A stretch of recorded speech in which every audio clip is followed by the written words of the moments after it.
welcome to the video tutorial for the gather scarf. Now the gather scarf is a very simple beginner-friendly pattern that's made with 2 strands of Suri held double in Tunisian crochet. There's a little bit of shaping that we're going to go over, and we're going to also go over the stitches you'll need to know for this pattern. The main stitches that you're going to need to know are the Tunisian knit stitch and the Tunisian purl stitch. The purl stitch is where we did the border. Because Suri is a little bit more difficult to film, I'm going to show you basically how you're going to work with Suri held 2 together, but for the miniature sample we're going to make, I'm actually going to use some scrap yarn. So I'm going to go ahead and set this aside. If you're looking for the dimensions of this, this is a free pattern that is available on my blog, and there's also going to be a Ravelry pattern that you can download. So I will move this over here, and then these are the 2 colors of Suri that I use. So just to compare, this is the darker color and this is the lighter color, and they came together and marled beautifully for this. And the way that you do with Suri held double, it's really simple. You're going to just pretend like it's 1 strand of yarn. So everything that you do is going to be with the 2 strands held together. So you can see this right here, just like that. And by holding it together, you're just gonna pretend like it's 1 piece. It makes it really easy to use. So that's all we're gonna do for that Suri. Now I'm gonna set this aside. Now for the sample, I used a 5mm Tunisian crochet hook with the cable. The cable can be really short because you don't really need a very long cable, but you also need a stopper of some kind so your loops don't fall off. Also, for the yarn, before I forget, the 2 colors that I used are 2 Leave No Trace yarns from Explorer Knits and Fibers that I've held together double, and they've worked out beautifully. Now the pattern will go over all the yardages also and talk a little bit more about these yarns. So I have my hook here and I have some yarn, so let me get that yarn out. And I just realized my yarn and my hook are both green, so we'll see how that goes for visibility. And what I'm going to do is I'm going to make a slip knot. So a slip knot I'm going to wrap around. You can pull your hook through and grab. I like to just take my loop off my finger and pull through the knot right there. Make your slip knot however you like. To begin this pattern, we're going to start with the increasing side. And the way that we do that is we chain 2. So I've chained 1 and I've chained 2. And then what we're going to do is we're going to turn our work so we see the back loops, and I'm going to pick up a loop right away in the first chain next to the hook because we're immediately going to start decreasing, and then I'm going to pick up a hook in the second chain from the loop. And so our stitch count to start with, even though we only chain 2, is going to be 3, just like that. So now with Tunisian crochet, let me get a little bit more yarn out here.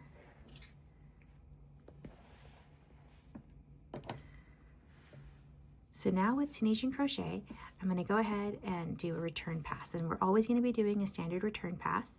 I'm going to yarn over, pull through 1, yarn over, pull through 2, and yarn over, pull through 2, just like that. So this is the beginning of Tunisian crochet, and I have my first row with my 3 stitches, just like that. So when it comes to Tunisian crochet, we need to understand how the stitches lay in order to figure out how we're going to work our next stitch. So as I mentioned, the 2 stitches we're going to be using in this pattern are the Tunisian purl stitch and the Tunisian knit stitch. And you can see here in this middle stitch, there's a front vertical bar and there's a back vertical bar. So when we do our knit stitch, we actually go in between both of those. And when we do our purl stitch, we're only going to pick up in the front. But there's a couple things we need to do for our purl stitch before that. So for this first row, we're not going to do an increase, we're just going to do a purl stitch. So for the purl stitch, we're going to bring our yarn to the front, go in from right to left, let that yarn go to the back, and then yarn over and pull up a loop, just like that. Then the last Tunisian stitch, we're going to turn our work to the side, and we're looking for the 2 vertical bars, and it can be a little bit harder with this first row, but I promise it will get easier. So yarn over, pull up a loop. Then we're going to do our standard return pass, yarn over 1, 2, 3. And now for this next row, we're going to do an increase. So what we're going to do is do that purl stitch again. So we're going to bring our yarn to the front, go in right to left, let the yarn pop behind, yarn over, pull up a loop, and then in the same stitch we're going to do a knit stitch. So remember, a knit stitch is where you go in between the front and back vertical bars, and for the increase it's a little bit easier if you go in and then go behind and pull up a loop. And I'll show you how to do a normal knit stitch for the next row. Then we're going to find the last two again, do our last Tunisian stitch, yarn over, pull up a loop, pull through 1, pull through 2, pull through 3, pull through 4, just like that. Now we have 4. So we're going to repeat 4 again for this because we want a gradual increase on this shawl. So purl stitch, our purl stitch is always going to be the stitch that we do. And then this row we're not doing an increase. So you can see my next stitch, we're going to go in between the two of them for a knit stitch, yarn over, pull up a loop, and pull through like that. Now I'm going to do my standard return pass. Now this will be an increase row. So for the increase row, remember, we're going to do our purl stitch, and then in the same stitch we're going to do our knit stitch. So go ahead and grab the knit stitch, and that purl stitch is going to give us a really nice border that you can see here. Then we're going to do just a regular knit stitch, and then we're going to do our last Tunisian stitch, and that's it. And then standard return pass, pull through 1, pull through 2, pull through 2, pull through 2, pull through 2, just like that. Now again, we're not going to do an increase on this row. We're going to do our purl stitch, then we're going to do our knit stitch, 1 and 2, and then last Tunisian. We get a little bit more yarn. Then we're going to do our return pass, pull through 1, pull through 2, pull through 2, pull through 2, pull through 2, just like that. Now we're going to do an increasing row. So we're going to go and do purl stitch, and then into the same stitch we're going to do that knit stitch. And remember, sometimes it's easier to pull up and then go back to do the knit stitch, and then we're going to do a regular knit stitch and the regular knit stitch, and then my last Tunisian stitch. And now we have 6 stitches on our loop, and we're going to repeat 6 stitches again. So again, always the purl, and then we're going to do just regular knit stitches. You can see here just a regular knit stitch, and then we're going to do our standard return pass.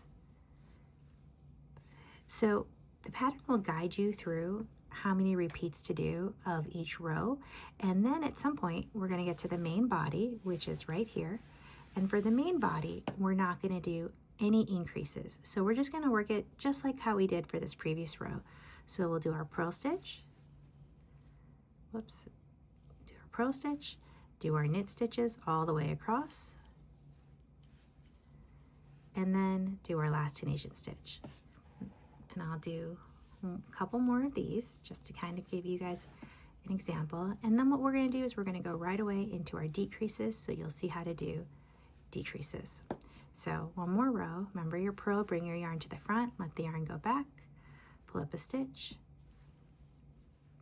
Tunisian knit stitch, all the way across. Now, while this pattern does use Suri held double, Suri is lace weight, you could probably make this like I'm doing right now in fingering weight, and I think it would be just as pretty. I'm actually really tempted just to do that because I think it would be fun. So one more time, purl, knit. Remember, knit is between those front and back vertical bars, so going in right through there. One more, and then I like to turn my work so I can make sure I'm grabbing both of those stitches right there for my last Tunisian. Pull through 1, then pull through 2, and we're going to repeat that, pull through 2 until we get back. Now let's talk a little bit about decreases. For the decreases, we're always going to keep again that purl row, but we're not going to do a decrease with the purl because we want to keep a nice edge. So we're going to do a purl just like that, and then what we're going to do is a Tunisian knit stitch 2 together. We're going to go into the first one from right to left and just pause there. Now this is like a Tunisian simple stitch, but we're not going to yarn over and pull up a loop. We're just going to keep it right here, and then we're going to go into the next stitch like a knit stitch, yarn over, pull up a loop, just like that. Then we're going to go into the next one just as a normal knit stitch, and then our last Tunisian stitch. So now we've decreased by 1 row count. And just like we did for the beginning, we're actually going to do a row or two of just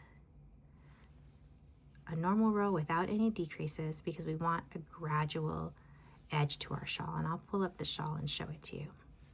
So that was just a regular row. Now let's do a decreasing row one more time. So purl stitch, just like that. Then we're going to go in from right to left, go into the next stitch like a knit stitch, and you're doing a knit stitch 2 together. Pulling that up, going into there, and then doing my return pass. The next row will just be a normal row where we are not doing any decreases. And then we're going to go, we have 3 stitches left. So here we're going to go ahead and do a knit stitch 2 together, but because we're doing the purl stitch here, we're not going to worry about the purl stitch. We're just going to go in from right to left and then go into that knit stitch, pull up a loop, and do your return pass, do your last stitch. And for this one, to mirror the first one, I'm going to do a little purl stitch right like that. And then, but that is optional. You don't have to do that. Do our return pass. And now we have 3 stitches left. So we're going to do a little bind off, and let me show you how to do that. It's going to be pretty simple. We're going to go in from right to left, yarn over, pull up a loop, and then pull through the live loop on your hook. And you'll see we have only 1 hook left. It's pretty cool. But then we'll do our last Tunisian stitch, yarn over, pull up a loop, pull that loop, whoops, pull that loop through that other loop, and then that's it. And then you can just bind off, and we've made a little mini version of this shawl. So I hope this was helpful. Let me show you a little bit on with this pattern. You can see here, these are my increases going along this side. We go through the whole main body, and what I love about this is it's really simple and meditative. And then here is the decreasing, and you can see again we have that nice purl stitch border. So I hope you like this tutorial. It's really quick, but I wanted to give this as a little help for the free pattern that's on my website. If you want the link to the pattern, it's below in the description. And I hope you really like working this up. This has been such a fun find, and what I love about this with Suri is that the combinations are endless. You're going to be able to create so many beautiful things. And I also wanted to show that you could do Suri held together in Tunisian crochet, and it's not scary. So hope you really like this pattern. If you do, please give it a thumbs up. Also, please do subscribe. It helps to grow my channel. Thanks, and happy crocheting.